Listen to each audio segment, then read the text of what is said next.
Halo, Assalamualaikum warahmatullahi wabarakatuh. Saya Tahmid, CGP Angkatan 10 Kabupaten Luwu Utara. Pada kesempatan kali ini, saya akan menjelaskan mengenai demonstrasi kontekstual pada filosofi pendidikan Ki Hajar Dewantara. Merdeka belajar serta penerapan di sekolah di UPT SMP Negeri 7 Satap Masamba. Tujuan pendidikan menurut Ki Hajar Dewantara adalah menuntun segala kodrat yang ada pada anak agar mereka dapat mencapai keselamatan dan kebahagiaan yang setinggi-tingginya, baik sebagai manusia maupun sebagai anggota masyarakat. Pendidikan diibaratkan sebagai taman, tempat persemaian benih-benih kebudayaan dalam masyarakat, ruang berlatih bagi anak, dan tempat bertumbuhnya nilai kemanusiaan yang dapat diteruskan dan diwariskan pada anak. Dan pendidik diibaratkan sebagai petani atau tukang kebun kehidupan. Pendidik adalah petani. Pendidik menuntun tumbuh kodrat anak sesuai dengan keadaan anak, memperbaiki laku hidupnya. Karena anak itu seperti biji tumbuhan, saat ditanam, tumbuh dan kembangnya tidak ada yang sama.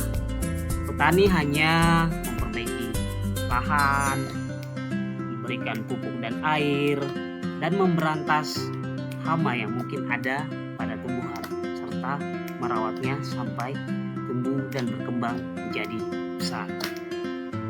Ingat, beda jenis tanaman itu beda perlakuannya. Seperti pada anak, beda perlakuannya. Yang harusnya pendidikan harus berorientasi pada anak. Pendidikan harus berpihak pada anak.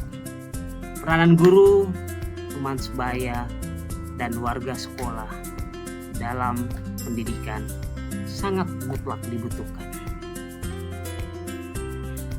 Alasan yang kontekstual tentang penerapan gagasan pada filosofi Ki Hajar Dewantara akan terwujud jika yang pertama memerdekakan anak, yang kedua tidak bertentangan pada nilai-nilai kemanusiaan, yang ketiga mengikuti perkembangan zaman, dan yang terakhir membangun budi pekerti dan berfokus pada proses bukan pada hasil.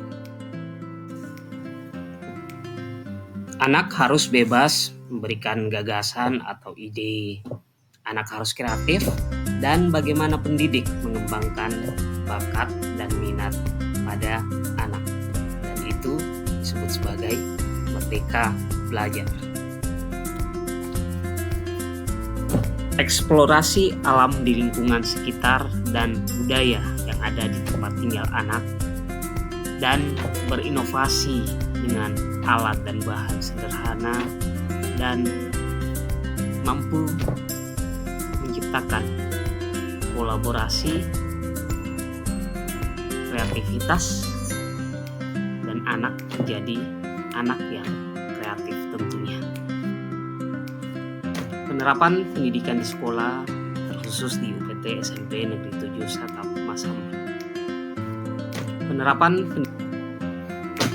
kegiatan bimbingan ekstrakurikuler dan literasi sekolah yang menuntun dan mengarahkan anak sesuai bakat, minat, dan kebutuhan yang mereka harus dapatkan. Yang pertama, bimbingan penggunaan alat dan bahan laboratorium IPA yang dilaksanakan untuk meningkatkan nilai disiplin dan tanggung jawab murid sebagai pembelajar. Yang kedua, ada eskul kepramukaan sebagai kegiatan yang mengandung nilai kerjasama, disiplin, dan tanggung jawab. Selanjutnya yang ketiga, ada budaya membaca sebagai salah satu kegiatan di sekolah yang memiliki nilai disiplin dan tanggung jawab yang diadakan satu kali dalam satu pekan. Lalu ada kearifan lokal, yakni pembuatan bok-bok sala yang disajikan pada acara pesta di Desa Maipi yang mengandung nilai gotong royong dan nilai kebersamaan. Dan yang terakhir ada kegiatan keagamaan seperti ceramah dan sholat berjamaah yang memupuk nilai religius dalam diri murid sebagai umat beragama. Kegiatan pembelajaran di sekolah yakni merancang dan melaksanakan pembelajaran dengan mengaitkan materi dan kehidupan nyata yang beragam.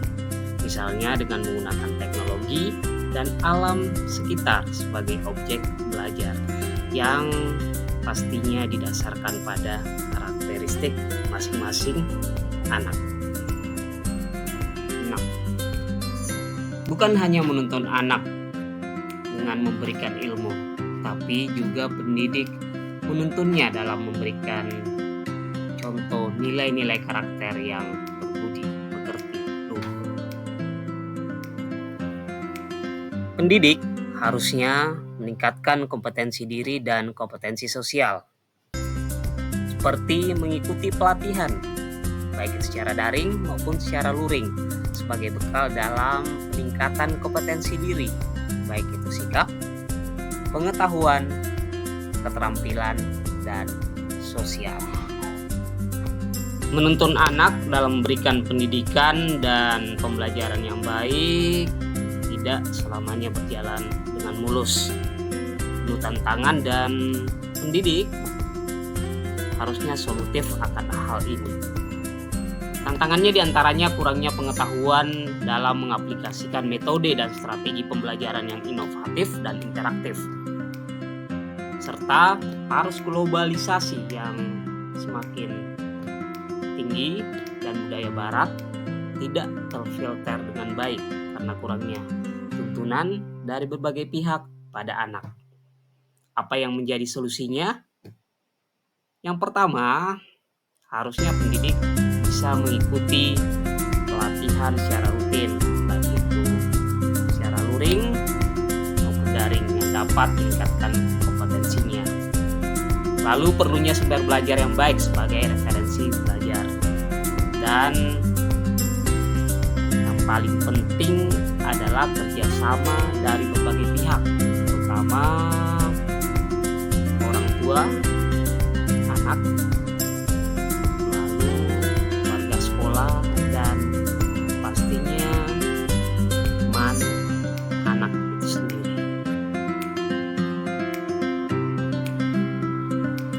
Terima kasih. Salam calon guru penggerak angkatan 10. Wassalamualaikum warahmatullahi wabarakatuh.